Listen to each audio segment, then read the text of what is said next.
Story is told of a visiting preacher. He had just finished teaching Bible class, and boy, he thought everything went well. And they're entering the time of worship, and he thought things were going well there as well. And then it got time for the song before the sermon, and the song leader asked the congregation to stand up, and they would sing the song before the lesson. And the preacher was all excited to get up and to speak. And as the song leader fired off the song, it was entitled "Ready to Suffer." And, if you think about the song before the sermon, that might not be one that the preacher would have picked, "Ready to Suffer." Yet, for most of us, that's not a song that we can relate to. That's not a song that we even know. It's not a song that's even found in newer songbooks. The reason being is it's not a song that we really care to sing, "Ready to Suffer."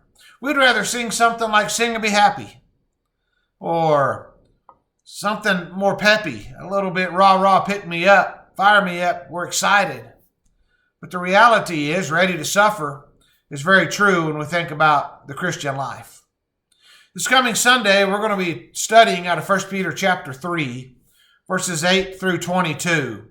And when we look at this section, most often, we will look at two different angles of this passage. One, we'll look at the idea of being ready to give a defense. And two, we'll look at the idea of baptism. Neither of these angles are wrong to emphasize, but when we look at what Peter is doing and the context of the situation and why this letter is even written, I certainly do not feel that the emphasis of this passage was ready to give a defense and baptism specifically. I don't think that's what he is trying to tell the early Christians here.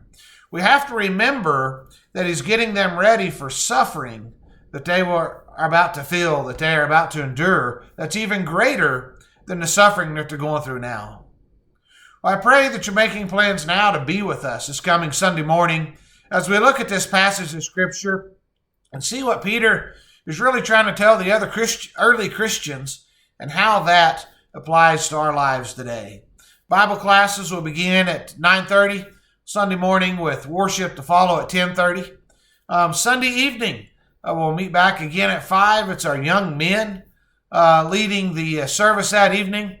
We always look forward to that and the growth that we continue to see in those young men as they have opportunities to lead in the assembly, and we're excited about that.